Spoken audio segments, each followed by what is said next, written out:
Afg'onistonda mana qaranglar, ko'p qavatli uylar ham bor. Do'stlar, hozir biz Afg'onistonning markaziy qismida turibmiz, ya'ni Kobulning markazida, eng tepa qismida. Bu yer juda ham mashhur joy hisoblanadi va hamma kelgan blogerlar mana shu joyda videoga olishadi. Juda ham diqqatga sazovor joy hisoblanadi. Mana meni yonimda 40 metrlik Afg'onistonning Tolibonlarni bayrog'i turibdi va bu yerda siz bemalol shaharni butun go'zalligini ko'rishingiz mumkin. Mana qarang, Afg'oniston Kobul shahri.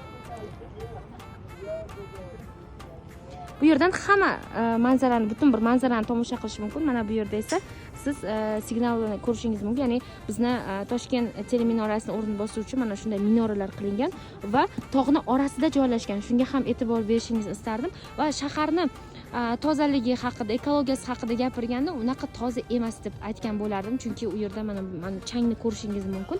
Lekin manzaraga gap yo'q. Menga bu yerdagi manzara juda ham yoqqan sababi albatta yashil rangni ko'rayotganligim. U narigi tomonda esa butun bir bog'ni ko'rishingiz mumkin. Mana bu oq uyni qaranglar, o'rtoqlar. Bu uy Amerika stilida qurilgan xususiy uy ekan, ya'ni juda ham mashhur biznesmenning uyi deb aytishdi.